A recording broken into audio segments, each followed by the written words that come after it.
Good afternoon. I'm speaking to you today so you're aware of what your state government is doing to address the unprecedented migrant crisis.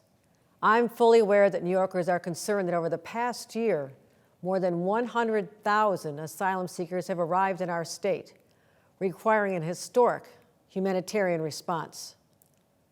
Moments ago, I issued a letter to the Biden administration formally requesting that it take executive action to address New York's migrant crisis.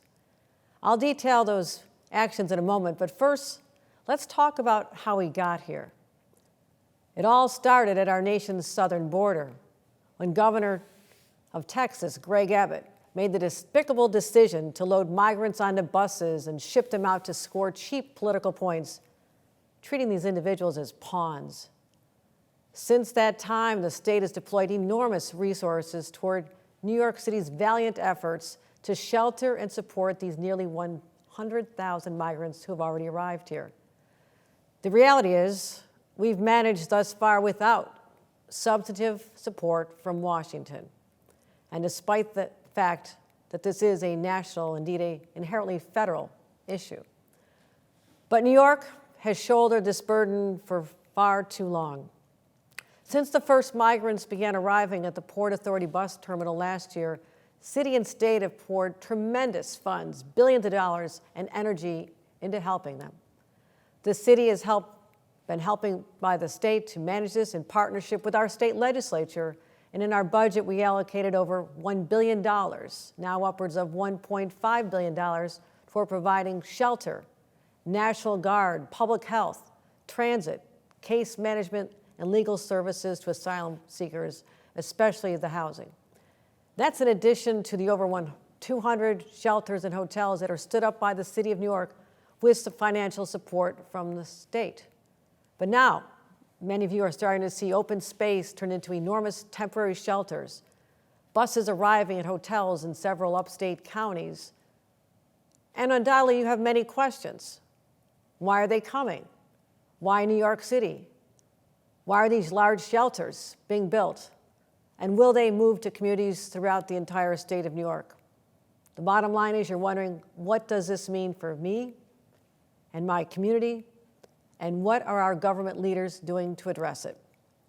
Exactly 2 years ago today, I became your governor. I work every single day on your behalf to address the issues facing all of us. And that's why I'm speaking to you directly today, the people of New York, to give you the answers you deserve.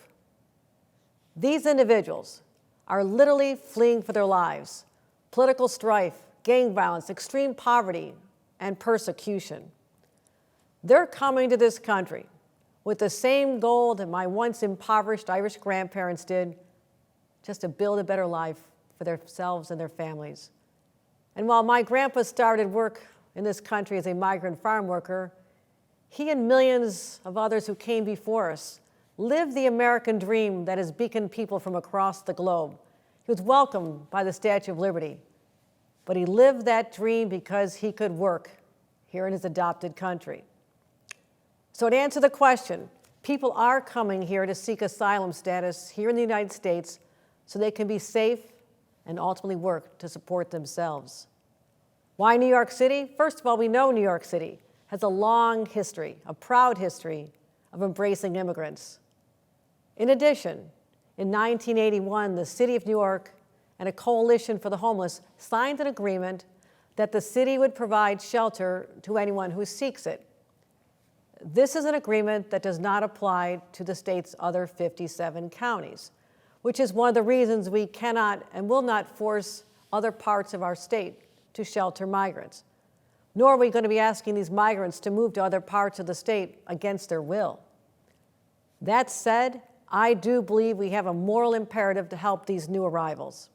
I'm grateful to the counties that have welcomed and supported the migrants, and we will continue to partner with them. But to level with New Yorkers, bearing much needed changes at the border, there does not appear to be a solution to this federal problem anytime soon. And that's exactly why I need to talk to you today. This crisis originated with the federal government, and it must be resolved through the federal government. The borders and decisions about who can work are solely determined by the federal government. And since July of 2022, in our first meeting with the President, Mayor Adams and I have championed the idea of a federal designation that would allow the individuals already here in New York the ability to work, to support themselves and their families.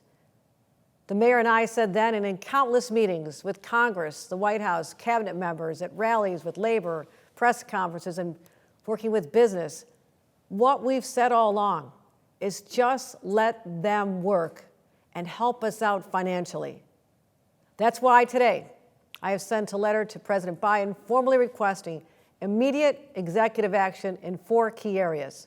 First, expedited work authorization so we can get these people out of shelters and into the jobs. Financial support for federal housing vouchers, schools, healthcare, legal services, case management, and shelter for us to provide to these asylum seekers. The use of more federal facilities to construct new temporary shelters. And reimbursement for the cost of our National Guard, which have been on the ground at these shelters throughout the state since last year. You can read my letter to the President at www.governor.ny.gov.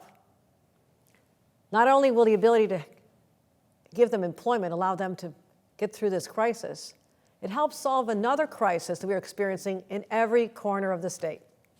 And I travel the state a lot. I've spoken to many on farms and businesses and hotel owners and restaurant owners and nursing home owners and hospital proprietors. They all tell me, Governor, what can you do about the shortage of workers? We have countless unfilled jobs that are begging for someone to just take them. So we need to do something. And here's what we can do. New Yorkers from across the state, Democrats and Republicans, have asked me for help placing these migrants into jobs that have gone unfilled for too long.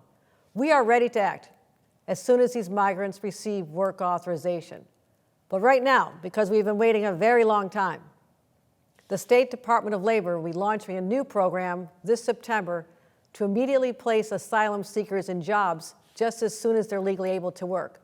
And we're going to go a step further, and I'm ordering the Department of Labor to proactively connect asylum seekers with potential employers in anticipation of them receiving the work authorization before they are already authorized. So let's just start focusing on that crisis as well.